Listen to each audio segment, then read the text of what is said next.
देह अभिमानियों के संग में आने से पहला पहला धर्म पिता कौन आया? इब्राहिम। बस देहभान बढ़ गया। पहले किसका बढ़ता है देहभान? कोई तो मुखिया होना चाहिए शुरुआत करने वाला है। अरे कोई होता है या नहीं होता है? पहले पहले आदम। वाह, उसमें देहभान आता है। अच्छा, मुसलमान लोग तो कहते हैं कि आदम और हव्वा को अल्लाह मियाँ ने जन्नत में भेजा, ताकीद कर दिया था कि ये ऐसे नहीं करना, तो उन्होंने वैसे ही कर लिया। हाँ, तो आप तो घड़ी घड़ी बदल जाते हैं। तो हव्वा की नीयत खराब हो गई है। संग के रंग में आके नीयत खराब हुई कि ऐसे ही है? संग के रंग में आने से नीयत खराब। किसके संग के रंग में नीयत आने से खराब हुई है? माया। माया बेटी है ना, बेटी कहते हैं ना माया को। माया बेटी में ज्यादा पावर होती है और प्रकृति माता में कम पावर होती है क्या? प्रकृति जो सारे जगत की माता है, सारा जगत प्रकृति के वशीभूत होता है, तो वो कम पावरफुल होती है? हाँ, बहुत बच्चे पैदा करती है ना, माता है ना, बड़े से बड़ी, तो कमजोर हो जाती है, बुद्धि कमजोर हो जाती है। और जो पहली बच्ची पैदा हुई उसका नाम है माया बेटी। तो माया बेटी जो है पवित्र बुद्धि होगी माँ के मुकाबले या अपवित्र बुद्धि होगी? है, पवित्र बुद्धि होती है। तो हाँ, तो पवित्र बुद्धि होती है। सतयुग त्रेता में स्वर्ग में देवताओं की पवित्र बुद्धि होती है। फिर द्वापर में ऐसा क्या हो जाता है जो अपवित्र नहीं जाती है? क्योंकि वो माया बेटी जब इस सृष्टि पर देव आत्माएं उतरती हैं तो ऊपर से आने वाली आत्मा पावरफुल को पकड़ेगी या कमजोर को पकड़ेगी?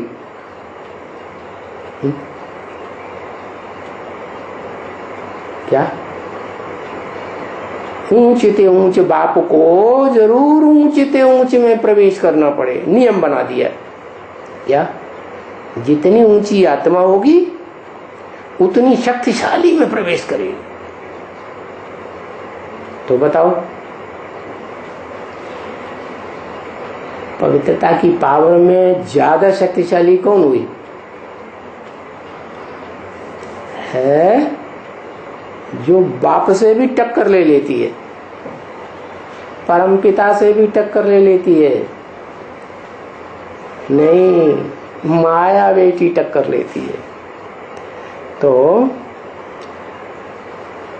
माया बेटी को जब इब्राहिम कैप्चर कर लेता है तो माया बेटी कहती है मेरे में ज्यादा पावर होनी चाहिए। तो वो परम पिता के परिवार को ध्वस्त करने की सोचती है। क्या? मैं दुनिया का मालिक बनूंगी, कंट्रोलर बनूंगी? है, ये जो परिवार है दुनिया का, इसका कंट्रोलर कमजोर को बनना चाहिए या पावरफुल को बनना चाहिए? है, किसको बनना चाहिए? पावरफुल को बनना चाहिए। तो माया बेटी को क्या उस समय बाप याद रहता है?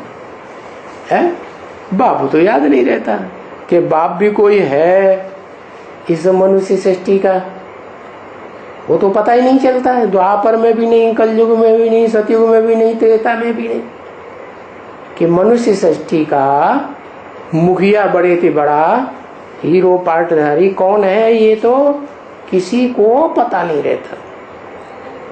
तो बस वो चाल चलती है क्या, वो माता है सो मनुष्य सृष्टि में द्वैतवादी द्वापर युग आते आते उस माता को हाथ कर लेती है, माने हाथ मिला लेती है।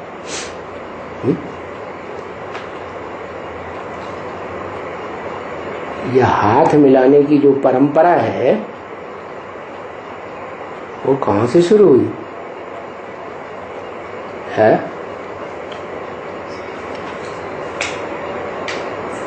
ये माया बेटी जो है ना, ये बुद्ध रूपी हाथ मिलाती है? कहां से शुरुआत करती है? वो किससे बुद्ध रूपी हाथ मिलाती है? श्रीमत पर चलने वालों से हाथ मिलाती है या श्रीमत पर न चलने वालों पर हाथ मिलाती है? कोई भी हो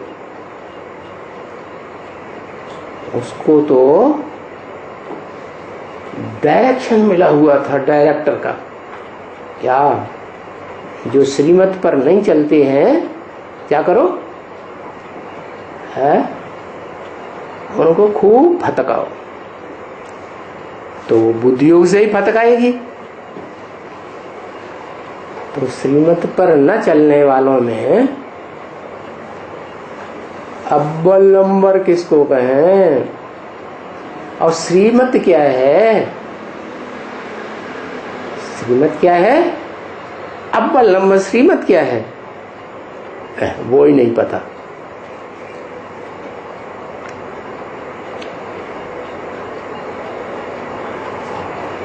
अव्वल नंबर श्रीमत है पवित्रता। अव्वल नंबर श्रीमत है अपन को आत्मा समझो। क्या पहली श्रीमत क्या है? अपन को पहली पढ़ाई है। तो जो प्रकृति है वो तो 5 तत्वों का संघात है।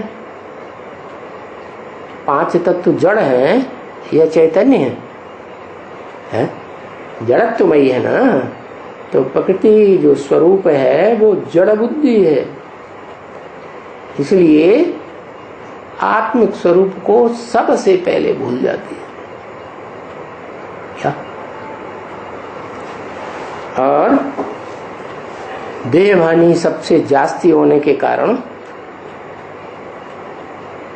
शक्ति क्षीण हो जाती है आत्मा की, या बनी रहती है? क्षीण हो जाती है। तो कमजोर देख करके माया उस प्रकृति माता को हाथ कर लेती है। तो बताया अब किससे योग लगाएंगे? ये तो बता दिया कि माया क्या है? माया है कमजोरी। क्या ऊपर से आने वाले धर्म पिता हैं, भले पावरफुल आत्माएं उतरती हैं परम धाम से, लेकिन कोई में भी प्रवेश कर सकती है क्या? कोई में भी, कोई को भी कैप्चर कर सकती है क्या? नहीं। जो कमजोर होगा उसी को कैप्चर करेंगी ना, है? और ये भी देखेगा कि मेरे टक्कर की है कि नहीं। तो किस बात में कमजोरी देखी और किस बात में पावरफुल देखी है?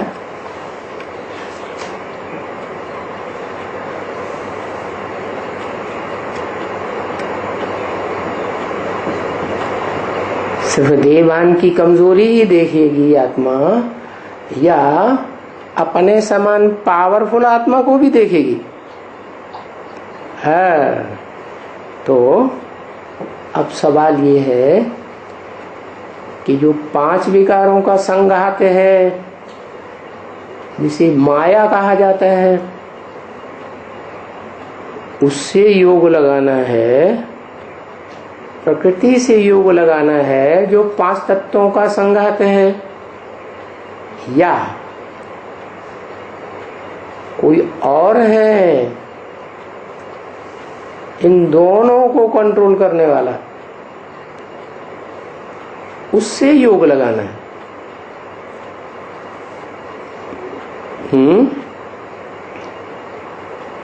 एक ही अक्षर में। हाँ, नहीं, द्वापर कलयुग में तो सब अज्ञानी होते हैं, क्योंकि मुख से कहते हैं शिव बाबा भारत में खास।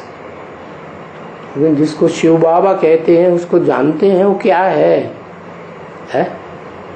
एक है कि दो है? एक शरीर है कि 2 शरीर हैं?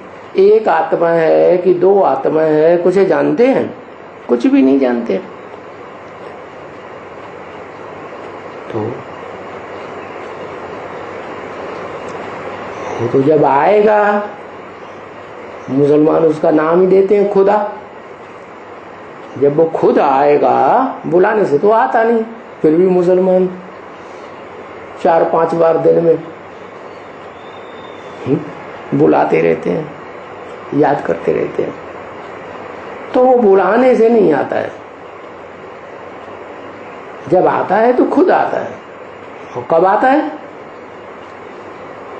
जब ये सारी दुनिया देह अभिमानी धर्म पिताओं से अच्छे से प्रभावित हो जाती है, खास भारतवासी, तब आता है। और आता है तो जैसे धर्म पिताएं पावरफुल को पकड़ते हैं, ऐसे वो भी किसको पकड़ेगा? पावरफुल को पकड़ेगा या कमजोर को पकड़ेगा? पावरफुल आत्मा सारे षष्ठी रूपी रंगमंच पर पावरफुल आत्मा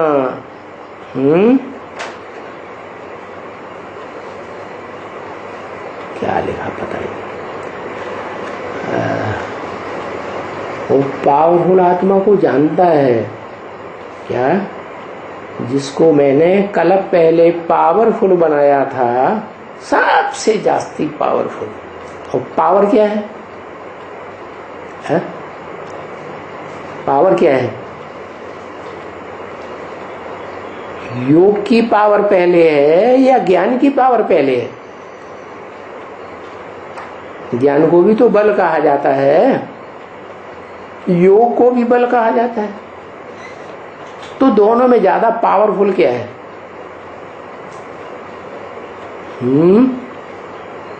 योग बल पावरफुल है। तो वो किसको पकड़ता है, किसको कैप्चर करता है? किसमें प्रवेश करता है? धर्म पिताओं का भी मालूम पड़ गया कि वो पावरफुल आत्मा में प्रवेश करते हैं। हाँ, जो योग लगाने में कल पहले भी सबसे तीखी आत्मा थी, उस योगीश्वर को ही पकड़ता है। तो उसको दुनिया वाले कहते हैं शंकर। इसकी साकार मूर्ति भी होती है, जड़ नहीं, चैतन्य मूर्ति, और उसका नाम शिव के साथ ही जोड़ा जाता है। तो लोग ये समझ लेते हैं कि शिव और शंकर एक ही है, क्योंकि आत्मा का तो उन्हें पता ही नहीं है, देह का पता है। कल पहले भी उन्होंने इस देह को ही याद करके मुक्ति, जीवन मुक्ति पाई थी क्या? आत्मा तो सूक्ष्म होती है ना, लेकिन जो देह अभिमानी होते हैं उनको आत्मा सूक्ष्म ज्योति बिंदु को याद करना कठिन होता है या सहज होता है? कठिन होता है ना, तो वो उस याद में तो टिके ही नहीं सकते। खास करके जो द्वैतवादी द्वापर युग से आत्माएं आती हैं, वो अपन को आत्मा समझने में भी मुसीबत उनको है, तो आत्मा सभी फिर बहुत मुसीबत से उस स्थिति में टिकती है, अपनी आत्मा की स्मृति में। तो फिर आत्माओं का जो बाप है उसकी स्मृति तो कठिन है। क्यों? कि वो किस में आता है ये पहचानना ही तो सबसे बड़ा ज्ञान है। क्या ज्ञान क्या है? ज्ञान माने जानकारी, पहचान। किसकी पहचान? कहते हैं खुदा निराकार है, निराकार की कैसे पहचान होगी? है कैसे पहचान होगी? अरे निराकार साकार तन में आएगा तभी तो पहचान होगी, तो कैसे पहचानेंगे? दुनिया में ये प्रत्यक्षता रूपी जन्म भगवान का कैसे होता है? बता दिया। जो देखे है, जो दो शब्द भी सुने, तो देखने और सुनने मात्र से ही बुद्धि में बैठ जाए क्या ये इस दुनिया की सबसे जास्ती पावरफुल सोल है। नाम तो सुना है सभी ने, दूसरे देश वाले दूसरे धर्म वालों ने भी सुना कि धर्म पिताएं बड़े पावरफुल होते थे, दुनिया की बड़ी बड़ी कंट्री को अपने अंडर में कर लेते थे। लेकिन उसमें क्या ऐसी स्टेज देखते हैं सुप्रीम सोल में, जिसमें आता है उसको कैसे पहचान लेते हैं? सुप्रीम सोल तो निराकार शिव ज्योति बिंदु, उसको पहचानना कैसे होता है? क्या खासियत, क्या चीज है जिससे उन्हें पहचान हो जाती है? सभी दुनिया वालों को पहचान हो जाती है कि ऐसी स्टेज तो और किसी की नहीं हो सकती है। 16,000 के आधार पर पहचानते हैं। अरे 16,000 का तो हिसाब किताब राजाओं से कनेक्शन है।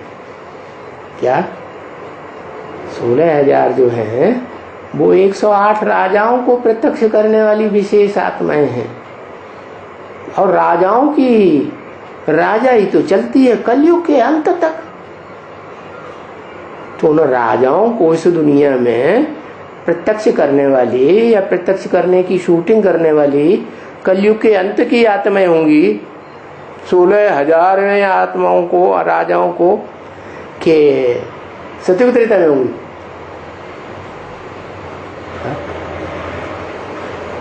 अरे 16,000 आत्माएं जो हैं वो कलयुग के अंत तक प्रत्यक्ष होती हैं, राजघराने में काम करने वाली, के सिर्फ सत्युग त्रेता में।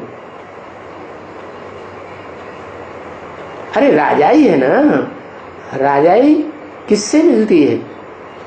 धर्म पिताएं तो कोई राजाई का ज्ञान दे नहीं सके, वो तो आधीन बनाने वाले हुए। तो राजाई का ज्ञान किसने दिया? अरे राजाई का ज्ञान देने वाला है शिव बाप। सिर्फ बाप कहने से समझ में नहीं आएगा, क्योंकि बाप तो 3 तरह के होते हैं, लौकिक बाप, अलौकिक बाप, पारलौकिक बाप। तो कौन सा बाप? 2 बाप, बेहद के हैं दोनों, आत्माओं का बाप और मनुष्यों का बाप। तो जो आत्माओं का बाप है वो तो निराकार है, वो तो पहचान में आ ही नहीं सकता किसी को। क्यों नहीं आ सकता? है? क्यों नहीं आ सकता? कारण क्या है? बिना कारण के तो कोई काम होता ही नहीं। बताओ बताओ, दिमाग नहीं चलता। कुछ तो कारण होगा। शरीर कारण होता है, शरीर तो सबके पास है। 500 करोड़ मनुष्य आत्माओं के पास शरीर होगा।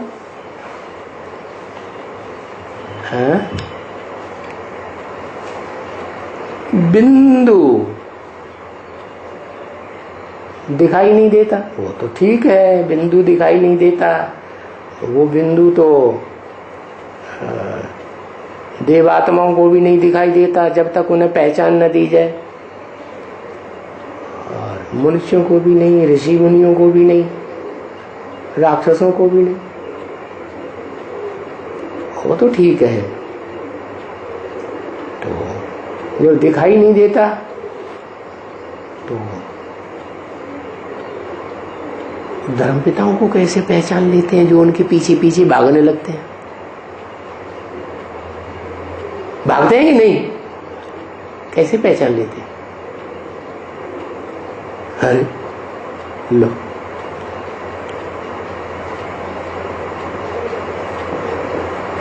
अरे भाई, ज्ञान से पहले उनमें ज्ञान होता है कि ये धर्मपिता की आत्मा है। हाँ, निराकारी स्टेज। क्या? जो धर्मपिताओं की निराकारी स्टेज है, चित्र देखे हैं ना धर्मपिताओं के? हैं? क्राइस्ट का चित्र देखा, बुद्ध का चित्र देखा, गुरु नानक का चित्र देखा, फोटो देखे ना? फोटो तो आ रहे हैं ना उनके परंपरा से। तो उन फोटो में क्या खास बात दिखाई पड़ती है उनके चेहरे से? है? निराकारी स्टेज। ऐसे लगता है कि जैसे वो यहाँ है ही नहीं इस दुनिया में। तो ऐसी निराकारी स्टेज जो है वो ही निराकार को प्रत्यक्ष करती है कि ये निराकारी आत्मा है कोई पावरफुल। तो इस सृष्टि की जो सबसे जास्ती पार्ट बजाने वाली सृष्टि रूपी रंगमंच पर सदा काल निराकारी स्टेज का पार्ट बजाने वाली आत्मा कोई है या नहीं है? कोई नहीं। अरे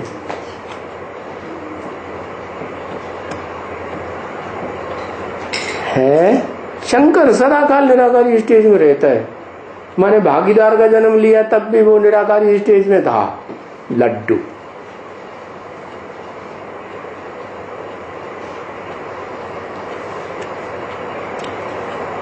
इस सृष्टि रूपी रंगमंच पर वो आत्मा जब से आती है और जब तक जाती है, जब तक इस सृष्टि रूपी रंगमंच पर पार्ट बजाती है, सदा काल निराकारी स्टेज में रहती है। जिस मुकर्रर रथ में आती है तो उसे भी निराकारी बना देती है, लेकिन प्रैक्टिस करनी पड़ती है। जम दे जाम दे तो होता नहीं। क्या कहते हैं ना, अभ्यास तो कौन्तेय वैराग्येण च गृह्यते। अभ्यास करना पड़ता है आत्मा को याद करने का। तो उस सुप्रीम सोल जो जन्म मरण के चक्र में ही नहीं आता, गर्भ से जन्म नहीं लेता, इसलिए त्रिकालदर्शी है। तीनों काल का ज्ञाता होने से उसे पता है कि सृष्टि रूपी रंगमंच पर कौन सी वो आत्मा है हीरो पार्टधारी, जिसने जन्म जन्मांतर हीरो का पार्ट बजाया। जन्म जन्मांतर हीरो का पार्ट बजाया। हीरो का पार्ट बजाया क्या? हर जन्म में सम्राट बनती रही क्या? है? महाराजा बनती रही होगी क्या? नहीं, तो गाते हैं राम राजा, राम प्रजा, राम साहूकार। माना जिस रूप में भी वो जो पार्ट बजाएगी तो राजाओं में भी सबसे श्रेष्ठ पावरफुल पार्ट बजाएगी, और प्रजा वर्ग में भी पावरफुल पार्ट बजाएगी, और दास दासी बनेगी तो भी पावरफुल पार्ट, चंडाल बनेगी तो भी है, उससे बढ़िया पार्ट कोई इस सृष्टि रूपी रंगमंच पर बजा ही नहीं सकता।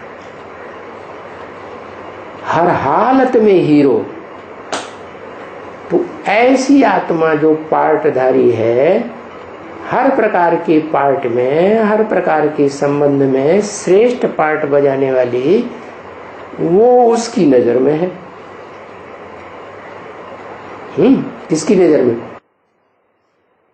किसकी नजर में है? हाँ, शिव की नजर में है। इसीलिए तुलसीदास ने लिख दिया, ये ही जानो जिसको तुम जानते हो, ते ही देव जनाई। उसको तुम जानकारी दे देते हो। क्या जानते हो?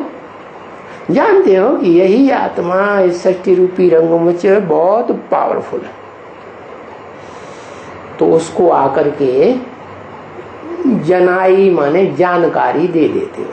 क्या जानकारी? उसकी आत्मा की जानकारी कि तुम देह नहीं हो। क्या हो? तुम आत्मा हो, और ऐसे भी नहीं। क्या जो दुनिया में कहते हैं शिवोहम ब्रह्मास्मि, वो कोई दुनिया में देवताएं हो चाहे दैत्य हो मनुष्य हो, ऐसे होता है क्या? सच्चा कहते हैं क्या शिवोहम? क्या उनमें शिव होता है? होता ही नहीं। तो शिव हम कहना ही बेकार है। आत्मा सो परमात्मा। क्या सभी आत्माएं सो परमात्मा होती हैं? नहीं होती। ब्रह्मास्मि, अरे ब्रह्मा विष्णु शंकर, ये जो तीन नाम है त्रिमूर्ति देवताओं के, वो तो है ही सृष्टि के आदि के नाम। तो कोई ब्रह्मा कैसे हो सकता है? ब्रह्मास्मि, मैं ब्रह्मा हूं। अरे तो सारी सृष्टि को जो बनाने का मूल कारण है, ज्ञान का बीज डालने वाला, वो तो आता ही है इस सृष्टि में तब जब सबको अज्ञान हो जाता है।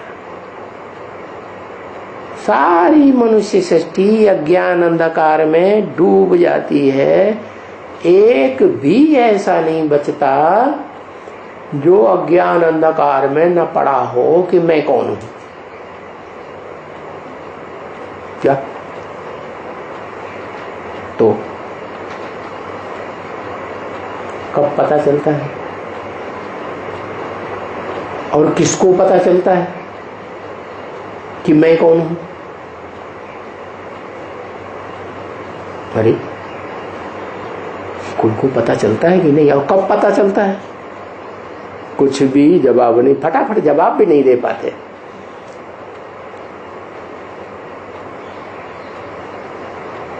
अरे इतने साल हो गए पढ़ाई पढ़ते पढ़ते हैं।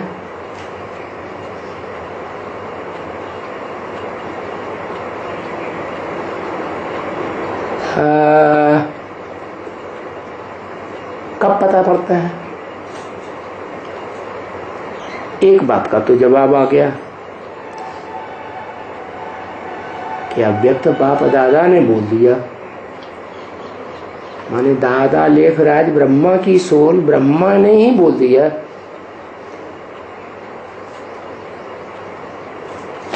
आखिरी स्टेज का ब्रह्मा या फर्स्ट स्टेज का ब्रह्मा है? आखिरी स्टेज का ब्रह्मा के द्वारा जब पांचों मुख पार्ट बजाए लेते हैं तो आखिरी स्टेज का भी क्लियर होगा ना।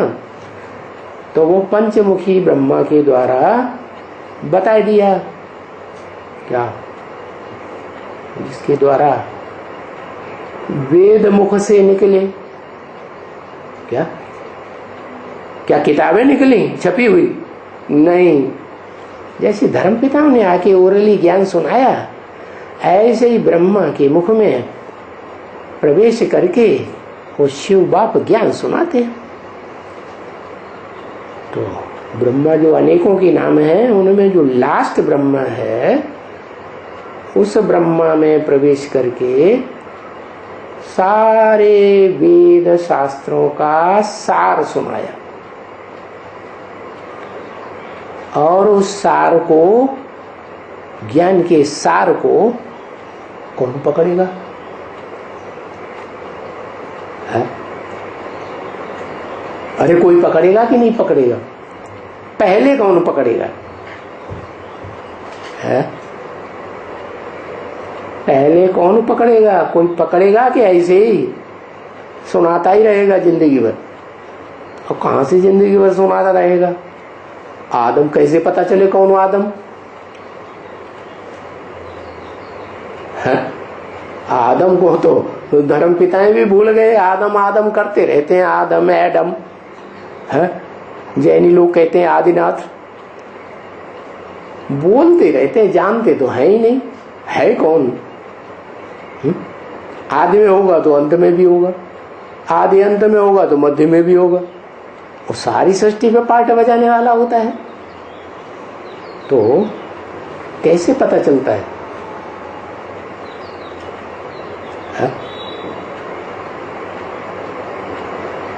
अरे अटक जाते। अरे ज्ञान से पता चलता है। जो ज्ञान और जो ज्ञान की गहराई, ज्ञान का सार है ना, बिंदु आत्मा, तो उस सार को कौन पकड़ेगा? जो उस मनुष्य सृष्टि का सार बीज होगा वो ही पकड़ेगा ना। तो मनुष्य सृष्टि का सार या बीज सब धर्म वाले मानते तो हैं आदम है, लेकिन वो कब होता है ये पता नहीं। तो बताया कि 5 दिसंबर को वो आत्मा संपूर्ण स्टेज में टिक जाती है। कैसी संपूर्ण स्टेज? निराकारी स्टेज। संपूर्ण का मतलब ये नहीं कि सदाकाल निराकारी, बस ज्योति बिंदु स्टेज बन जाती है। पहले तो अल्पकाल की ही बनेगी। तो जो भी ज्योति बिंदु स्टेज बनी, तो शिव बाप जो निराकार आत्माओं का बाप है, उसको उसका मेल होगा या नहीं होगा? है? उससे पहले होता है या बाद में? उससे पहले मेल नहीं हुआ? हुआ? कहाँ हुआ? उसने पहचाना ही नहीं तो मेल कहाँ हुआ? पहचाना था क्या ओ मंडली में? नहीं पहचाना था, नहीं पहचाना था। तो 5 दिसंबर जो है वो तिथि निर्धारित की कि आत्माओं का बाप सुप्रीम सोल और मनुष्य सृष्टि का बाप जो आदम है, जिसको गीता में अर्जुन नाम दे दिया, उसमें शिव का मिलन मेला हो जाता है। और जब मिलन मेला होता है, निराकार प्रवेश करेगा। है? मनुष्य सृष्टि का जो सार है, बीज है, सार माने बीज ना, उस बीज में जब आत्माओं का जो सार है, बाप है, बीज है, वो शिव जब प्रवेश करता है तो पहचान के प्रवेश करता है ना, तो उसका संग का रंग लगेगा या नहीं लगेगा? जिसमें प्रवेश करेगा है, लगेगा ना। तो फिर रिजल्ट क्या निकलेगा? गीता में तो बोल दिया है, मम योनि महद ब्रह्म तस्मिन् गर्भम दधाम्यहम्, मेरी योनि रूपी माता महत ब्रह्म, बड़ा ब्रह्मा है, बड़े ते बड़ा, महान ते महान, उसमें मैं बीज डालता हूं। क्या बीज डालता हूं? बैंगन का बीज डालता हूं कि आम का बीज डालता हूं? क्या बीज डालता हूं? है जो ये सारी मनुष्य सृष्टि में वो बीज नहीं है, वो बीज डालता हूं। क्या बीज? ज्ञान का बीज। ये सारी मनुष्य सृष्टि में ज्ञान का बीज किसी के पास नहीं है कि मैं आत्मा कौन, मैं आत्मा इस सृष्टि रूपी रंगमंच पर कैसे जन्म लेकर पार्ट बजाती हूँ, मैं आत्मा इस सृष्टि रूपी रंगमंच पर कितने जन्म पार्ट बजाया है, देव आत्माओं का पार्ट बजाया है, मनुष्यों का पार्ट बजाया है, मनुष्यों में श्रेष्ठ ऋषि मुनियों का पार्ट बजाया है, या राक्षसों का पार्ट बजाया है, दुखदाइयों का। कुछ पता नहीं रहता किसी को, सृष्टि के आदि मध्य अंत का कुछ पता नहीं। कहते हैं मनुष्य जन्म सबसे श्रेष्ठ है। क्या श्रेष्ठ हुआ? क्या श्रेष्ठ हुआ? आज की दुनिया में अगर देखें तो समझते हैं क्या क्या बतावे यार, क्या काले नुमानियां कर गए, बीए हुए, एमए हुए, पेंशन मिली, फिर मर गए। अरे ये क्या ज्ञान हुआ? ये कोई ज्ञान हुआ? असली ज्ञान तो उसके पास है जो आत्मा कभी जन्म मरण के चक्र में नहीं आती, गर्भ से जन्म नहीं लेती, इसलिए त्रिकालदर्शी है, तीनों काल की ज्ञाता। और आत्माएं जो हैं वो सब भोगी है, वो तो अभोक्ता है, निराकार शिव। तो जो अभोक्ता है वो इस सृष्टि पर आकर के किसको चुनता है? आदम को चुनता है। किसको? जो मनुष्य सृष्टि का हीरो पार्टधारी है, उसमें प्रवेश करता है। कब प्रवेश करता है? जल्दी बताओ। हाँ, तब ही प्रवेश करता है जब ब्रह्मा बाबा को साक्षात्कार हुए थे और उन साक्षात्कारों का जवाब उनके गुरु ने भी नहीं दे पाया। हाँ? बोले लिख दिया है किताबों में, शिवोहम शिवोहम शिवोहम। साक्षात्कार करते जाते थे और बोलते जाते थे शिवोहम शिवोहम शिवोहम। अरे जब तुम ही शिव हो तो फिर पूछने की क्या दरकार गुरु जी से? क्यों भटकते रहे दुनिया में? हैं? क्यों वाराणसी गए? वहां चित्र बनाते रहते, समझ में कुछ भी नहीं आता। किसी विद्वान पंडित आचार्य ने कोई संतोषजनक जवाब नहीं दिया। तो फिर उन्हें याद आया कि हमारा जो भागीदार है ना, वो बड़ा प्रकांड विद्वान है, होशियार है, हमसे भी ज्यादा हीरों का पारखी है। तो उसके पास गए तो उन्हें समाधान मिल गया। तो समाधान तो उनको मिल गया कि हाँ, मेरे साक्षात्कारों का अर्थ ये है कि सफेद फूस ब्राह्मण का साक्षात्कार हुआ, माने मैं ब्रह्मा हूं और सत्य की सृष्टि में मुझे कृष्ण के रूप में जन्म लेना है, क्योंकि कृष्ण का भी साक्षात्कार हुआ और विनाश का भी साक्षात्कार। विनाश होना इस दुनिया का, अब टाइम आ गया। तो ब्रह्मा बाबा को अपनी भक्ति भावना के आधार पर पक्का निश्चय बैठ गया और वो तो पकड़ लिया बात को।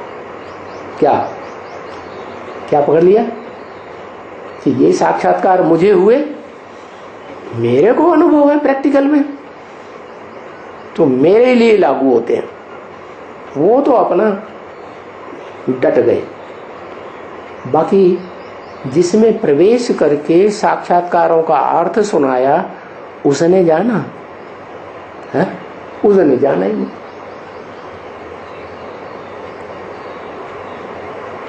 क्या नहीं जाना?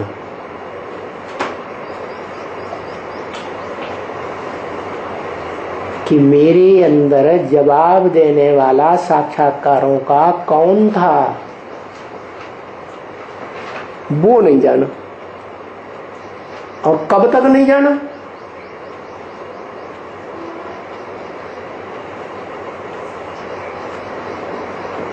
हम्म 5 दिसंबर 1969 तक नहीं जाना, जिसमें पहले पहले प्रवेश किया था साक्षात्कारों का अर्थ सुनाने के लिए और गीता के श्लोकों को क्लैरिफिकेशन देने के लिए।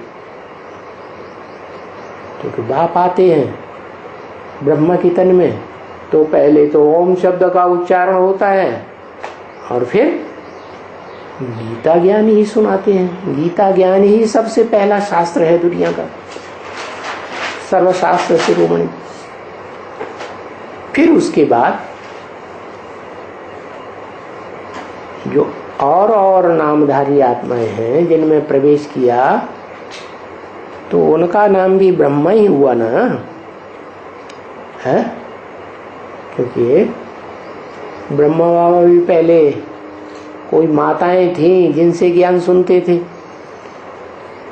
उनमें बाप प्रवेश करते थे, ऐसे बोला है ना मुरली में। तो जिनमें प्रवेश करते थे वो भी तो ब्रह्मा हुए ना। तो लास्ट में जो ब्रह्मा प्रत्यक्ष होता है संसार में, और अंत तक भी प्रत्यक्ष होता रहता है। क्योंकि साकार रूप में ब्रह्मा को देवता मानते हैं ना भारतवासी। वो देवता को देवता के रूप में मानने वाले भारतवासी साकार रूप में ब्रह्मा को मानते हैं। और जो विदेशी है वो तो किसकी पूजा करते हैं, किसकी ज्यादा मनौती करते हैं? देवताओं की मनौती करते हैं या भगवान के प्रैक्टिकल रूप को पहचानते हैं या किसी और की ज्यादा मनौती करते हैं? मान मर्तबा किसको देते हैं? निराकार को मान मर्तबा देते हैं। उसको बिंदी है, उसको कैसे पहचानेंगे जो मान मर्तबा देंगे? क्या मान मर्तबा दिया जाता है ना? जैसे भारत में माँ बाप अपनी बेटी को किसी को सौंपते हैं, शादी कर देते हैं, तो जिसके साथ शादी करते हैं उसको बहुत मान मर्तबा देते हैं ना, पांव छूते हैं, मान मर्तबा दिया ना, बहुत चिरौरी करते हैं ना, अच्छे से बातें करते हैं ना। उनके साथ बारात में भी जो आते हैं उनसे भी बड़े मान मर्तबे से बात करेंगे। तो निराकार को पहचानने वाले धर्म पिताएं कैसे मान मर्तबा देंगे बिंदी को, निराकार को? देंगे? नहीं दे सकते। तो किसको मान मर्तबा देते हैं? जो प्रैक्टिकल पार्ट भी बजाते हैं। अरे राम राम राम राम राम भैया, हमें क्या मालूम? आदम को मान मर्तबा दे। आदम वो तो भूले हुए हैं, पूरा ही कह देते हैं आदम आदम आदम। नाम और बदनाम कर दिया दुनिया में। कि जो अल्लाह ताला ने मना किया था वो ही काम आदम ने कर लिया है, सत्यानाश कर दिया बेचारे का। तो मान मर्तबा देना होगा। अरे भाई, फरिश्ताओं को भूत प्रेतों को मानते हैं और वो भूत प्रेत प्रवेश भी करते हैं। प्रवेश करके प्रैक्टिकल पार्ट बजाते हैं कि नहीं? नहीं बजाते? बजाते। तो वहां तक उनकी पहुंच है। इसलिए ब्रह्मा बाबा जब शरीर छोड़ देते हैं, सूक्ष्म शरीर धारण करते हैं, तो वो ही मुसलमानों में गाए जाते हैं जब्राइल। ऐसा आयल माने ऊर्जा, आयल माने ऊर्जा, और जबर माने जबरदस्त आयल। जैसे तेल होता है ना, तो ऊर्जा होती है। डीजल का तेल होता है, पेट्रोल होता है, होता है ना, केरोसिन होता है, पावर होती है ना, केरोसिन से भी स्टोव जलते हैं ना खाना बनाने के, है ना, तो वो पावर है, नंबरवार तेल कहा जाता है। बढ़िया से बढ़िया तेल होता है दुनिया में कौन सा? जो हवाई जहाज में डाला जाता है, बहुत बढ़िया रिफाइंड तेल, और उससे भी बढ़िया उसमें डाला जाता होगा जो ऊपर सैटेलाइट छोड़ते हैं ना, है, जिसके द्वारा छोड़ते हैं, वो ज्यादा तीखा ले जाने वाला पावरफुल होता है ना यंत्र, क्या? हाँ, तो सबसे जबरदस्त ऑयल उसे बता दिया। किसे? है? हाँ, ब्रह्मा वाली आत्मा जब शरीर छोड़ देती है तो उस जबराइल को ही मानते हैं। ब्रह्मा कुमार कुमारियों से पूछो तुम किसको भगवान मानते हो, तो कहेंगे सूक्ष्म शरीरधारी फरिश्ता है और प्रैक्टिकल पार्ट बजाता है प्रवेश करके, हम उसको ही मानते हैं। तो कौन से धर्म में कन्वर्ट होने वाले हुए? है?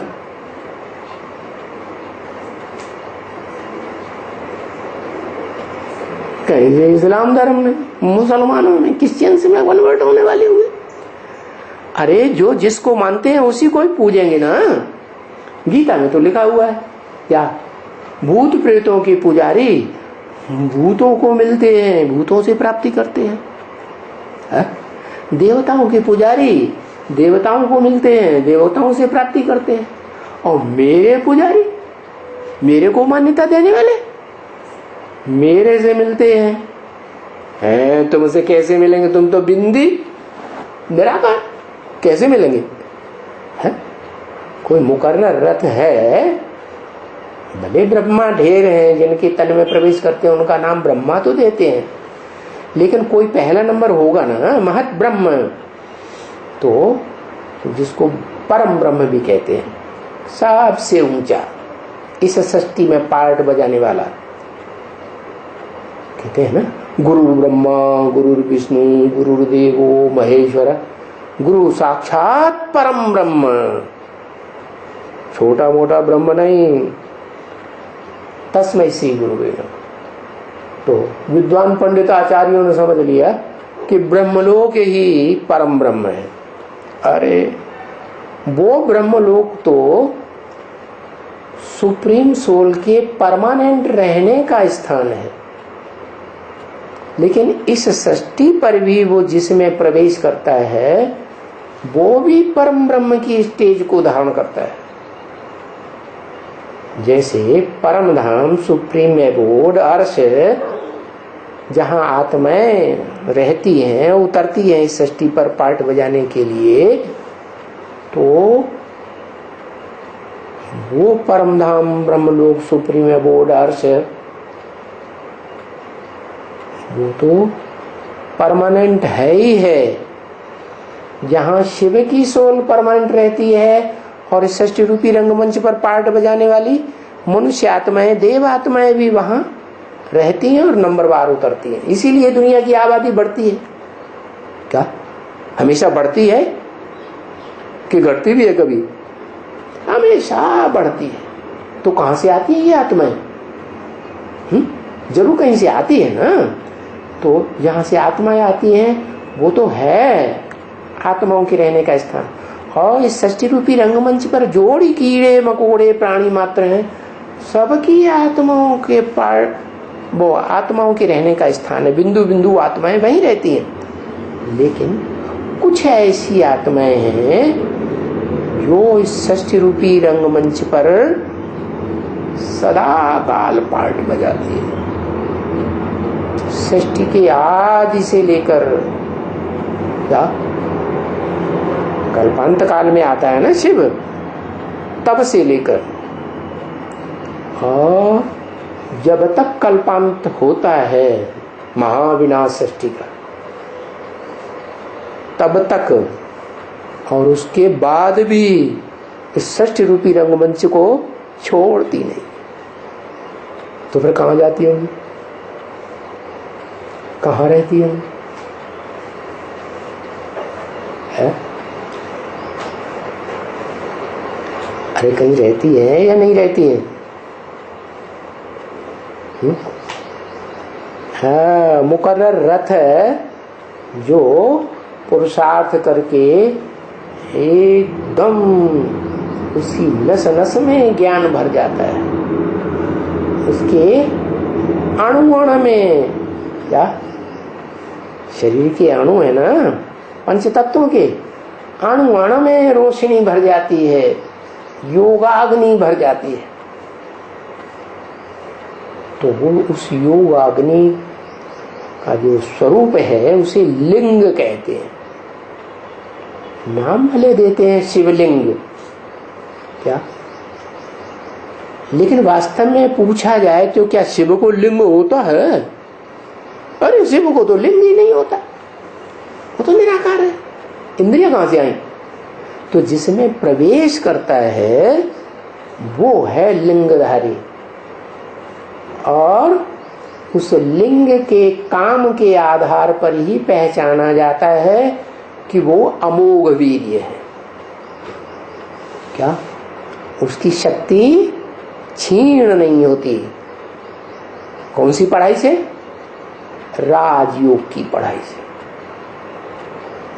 तो ये राजयोग की पढ़ाई पढ़कर वो इतना पावरफुल बन जाता है कि इस मनुष्य सृष्टि में पार्ट तो बजाता है इंद्रियों से,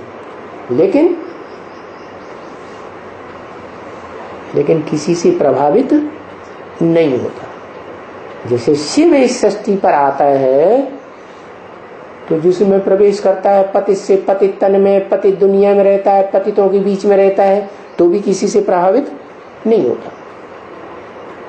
तो उसको कहते हैं अक्षर, जो कभी क्षरित नहीं होता।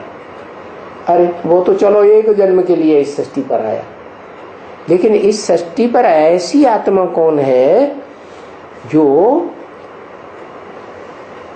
सभी जन्मों में पार्ट बजाती है, फिर भी क्षरित तो होती है, लेकिन औरों के मुकाबले धीरे धीरे क्षरित होती है, इसलिए पावरफुल बनी रहती है हर जन्म में, और हीरो पार्ट बजाती है।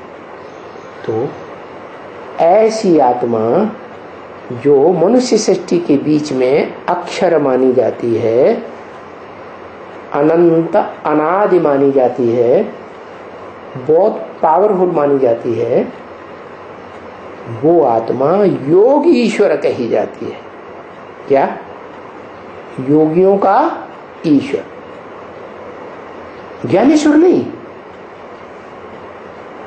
ज्ञानेश्वर ज्ञानियों का ईश्वर शिव है, वो उससे भी ज्यादा ज्ञानी है, क्योंकि शिव त्रिकालदर्शी है, तीनों काल का ज्ञाता है, भूत भविष्य वर्तमान। और जिसमें प्रवेश करता है वो तो जब प्रवेश करता है बस वर्तमान का ज्ञाता होता है। क्या? वर्तमान में भी सच्चाई का ज्ञाता होता है। सत्य क्या है, असत्य क्या है, वो जानता है, क्योंकि इस दुनिया में सबसे जास्ती सत्य कौन है और सबसे जास्ती असत्य कौन है? कोई है? तो सबसे ज्यादा सच्चा है और सबसे जास्ती झूठा भी है,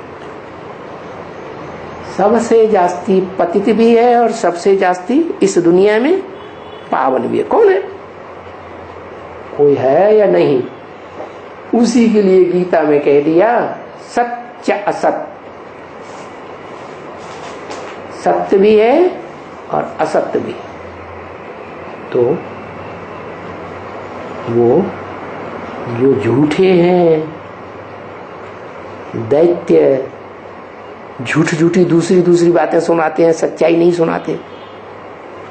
दूसरी बातें सुनाते हैं तो दूसरा धर्म स्थापन करते हैं ना, दो धर्म, दो राज्य, दो भाषाएं, दो कुल, दो मतें चला देते हैं ना। तो वो द्वैतवादी जो झूठे हैं उन झूठों का भी बाप बन जाता है। क्या बन जाता है? झूठों का भी बाप बन जाता है। तो सच्चों का भी बाप बन जाता है।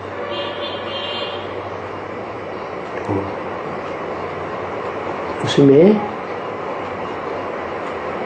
अच्छे से अच्छी पावर भी भरी हुई है और बुरे से बुरी पावर भी भरी हुई है।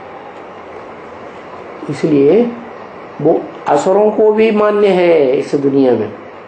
शास्त्रों में लिखा है कि ऐसा एक ही देवता है जिसको राक्षस भी मानते हैं, दैत्य भी मानते हैं, मनुष्य भी मानते हैं, ऋषि मुनि भी मानते हैं, देवताएं भी मानते हैं। क्या? वो एक ही है इस दुनिया में जिसको सब मानते हो। तो वो ही है इस मनुष्य सृष्टि का बाप, जिसका नाम शिव के साथ जोड़ा जाता है, शिव शंकर। उस शिव को सारी दुनिया मानती है। देवताएं भी निराकार को मानते हैं, साकार को भी मानते हैं। मानती है कि नहीं? और जो राक्षसी आत्माएं दुख देने वाली हैं वो भी निराकार को मानते हैं। तो निराकार को तो सब मानते हैं, लेकिन इस सृष्टि पर भी कोई ऐसी पार्टधारी आत्मा है जिसको सब मानते हैं। कैसे मानते हैं? है? ऐसे कोई थोड़े ही किसी को मान लेता है। कोई राजा है,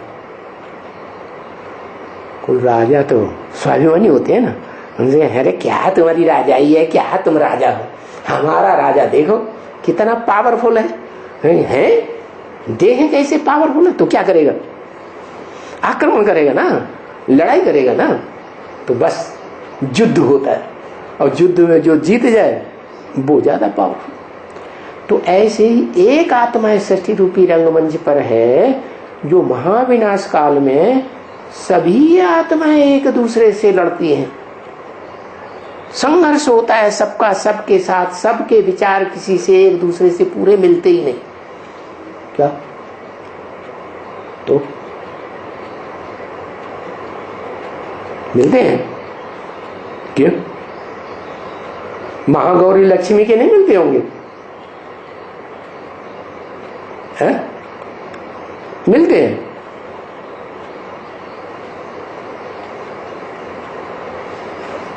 है? नहीं मिलते? अरे अच्छा, कभी मिलते हैं कभी नहीं मिलते हैं। तो जब नहीं मिलते हैं तो किसी से तो मिलते होंगे।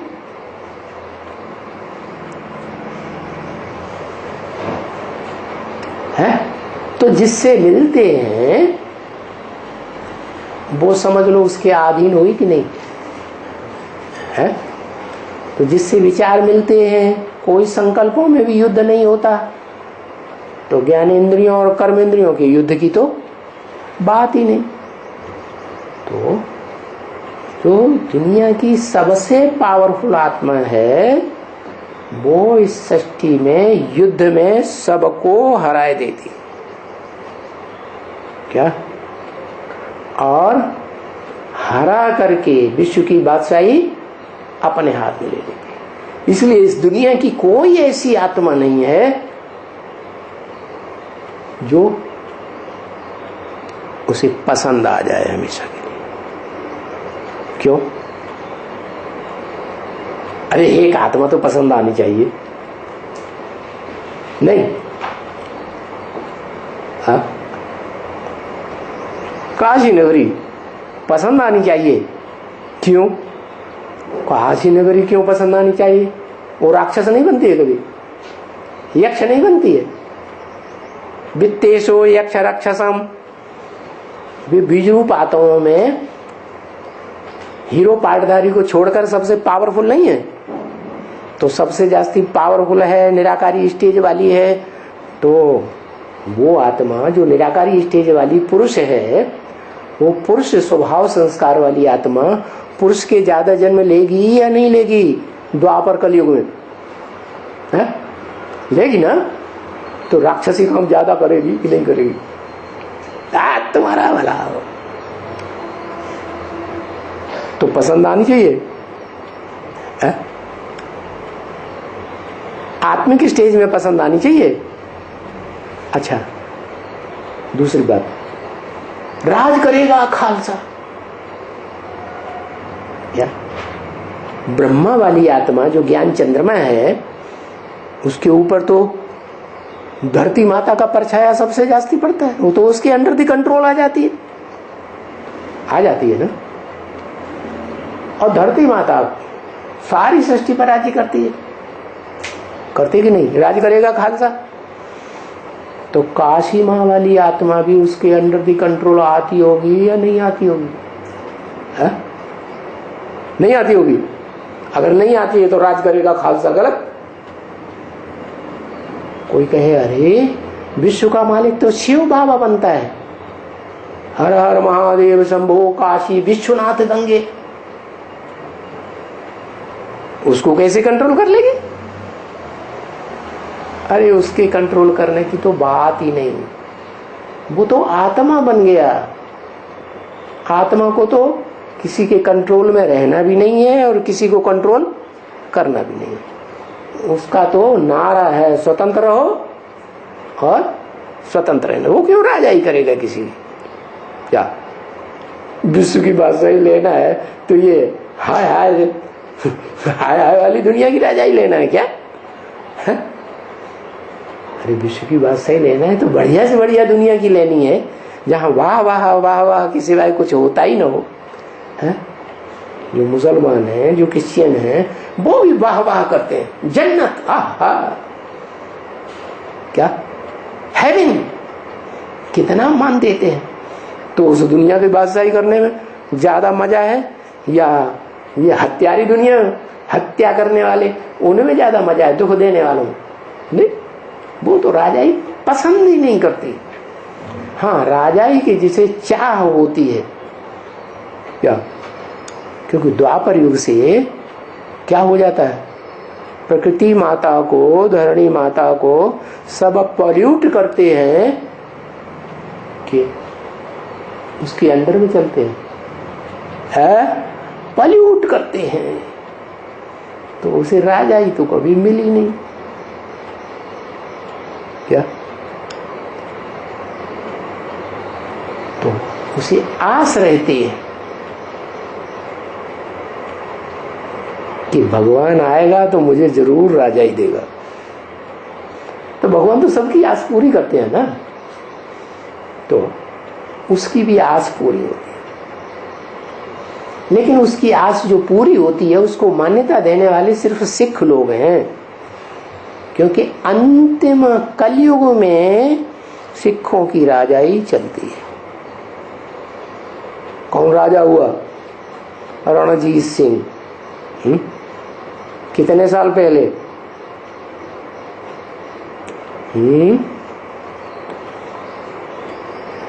है 100-200 साल पहले, ज्यादा से ज्यादा। तो कलयुग के अंत समय में भी जो भारत का बड़ा प्रखर है, बड़ा राजा माना जाता है, यथा राजा तथा प्रजा, तो वो राजा की मान्यता है, राज करेगा खालसा। तो अंतिम समय की राजाई इस सृष्टि की मिलती है और सारी मनुष्य आत्माओं के ऊपर वो कंट्रोल करती है। क्या? शिव शंकर भोलानाथ कहा जाता है, वो किसी को कंट्रोल नहीं करते। हाँ, ये जरूर है कि जब सारी सृष्टि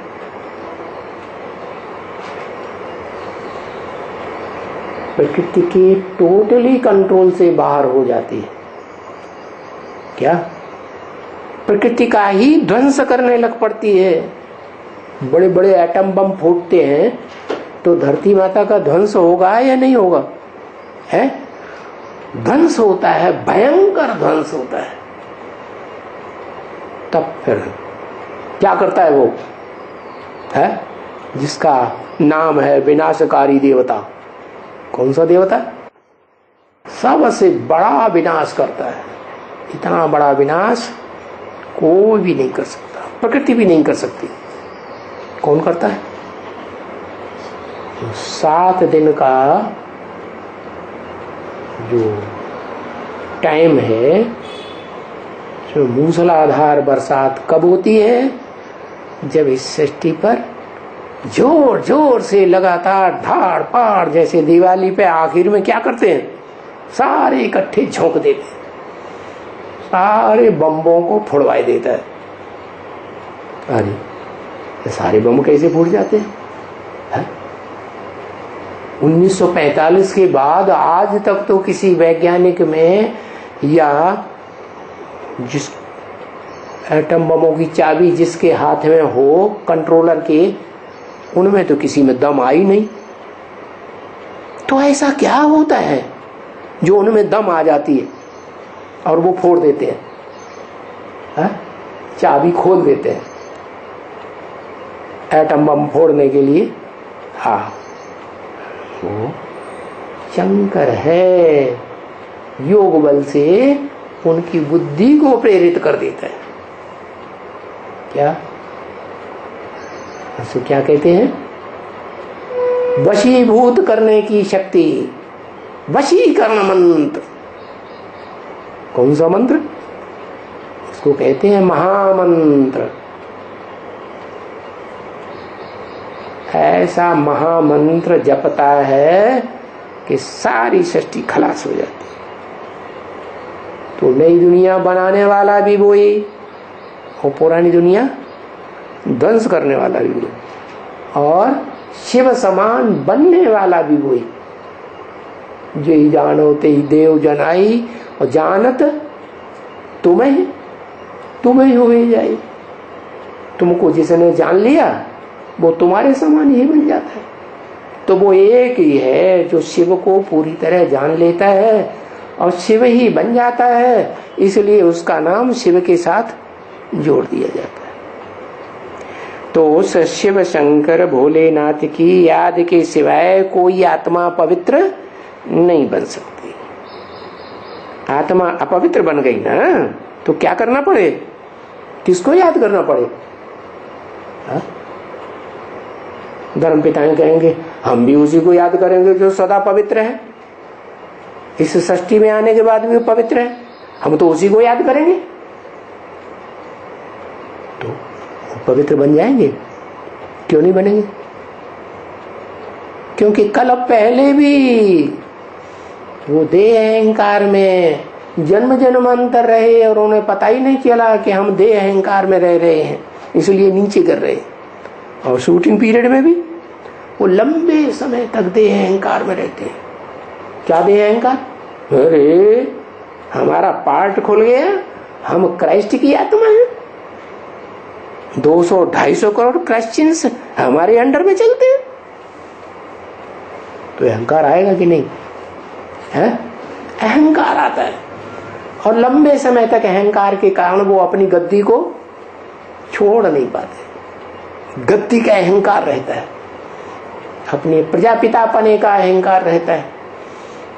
तो शूटिंग पीरियड में भी लंबे समय तक अहंकार होने के कारण वो ज्ञान को उठाते ही नहीं।